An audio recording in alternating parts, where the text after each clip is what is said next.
Bonjour, je suis Karine Chichereau et je voudrais vous présenter un livre de Joseph O'Connor qui s'appelle Le Bal des Ombres et qui est paru aux éditions Rivage en janvier dernier.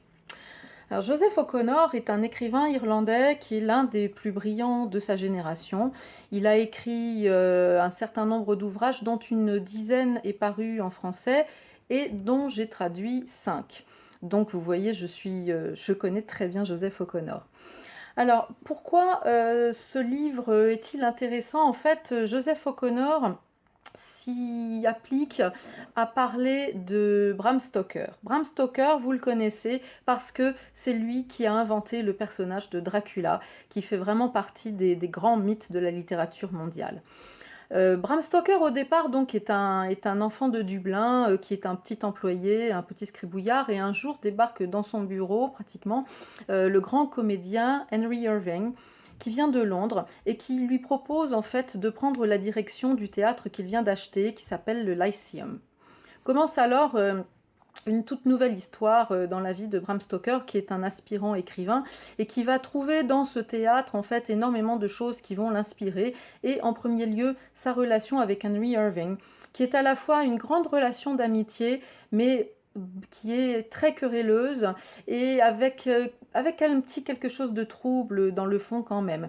Va s'adjoindre à eux une très très grande comédienne qui s'appelle Ellen Terry, qui donc est vraiment la Sarah Bernard britannique. C'est une vraie star à l'époque. On ne peut même pas se rendre compte aujourd'hui à quel point elle était populaire.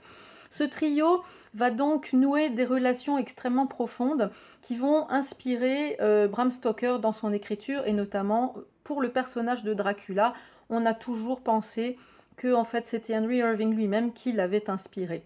Il s'inspire aussi de tout ce qu'il y a autour de lui, le décor du Lyceum qui est un immense théâtre labyrinthique, et puis surtout Londres, parce que c'est Londres dans la fin de l'époque victorienne, où l'on croise Jack l'Éventreur, où l'on croise aussi Oscar Wilde, peu de temps avant son procès. Donc c'est une ville qui fourmille de toutes sortes de choses, et Joseph O'Connor n'est jamais aussi doué que quand il nous parle de ce genre de lieu, avec cette écriture magnifique qui est la sienne. Alors pourquoi moi personnellement en tant que traductrice j'ai tant aimé traduire ce livre? En fait, il y a une métaphore dans ce livre qui m'a beaucoup touchée. Euh, Bram Stoker, pour écrire son roman, se réfugie dans le grenier du Lyceum. C'est un endroit plein de poussière, plein d'objets très hétéroclites dont on ne sait pas toujours ce qu'ils viennent faire là.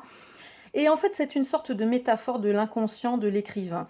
Et on le voit en train d'écrire, on sent les odeurs de poussière, on entend le bruit de la chaudière, les gouttes de pluie qui tombent. Et il faut vraiment, dans ce moment-là, il m'a fallu vraiment fermer les yeux et me mettre à la place de Bram Stoker. Et en fait, je pense que c'est là une magnifique métaphore de ce qu'est la traduction, puisqu'en fait, il ne s'agit rien d'autre que de recréer l'œuvre d'une langue dans une autre langue et de se mettre dans les souliers de l'auteur.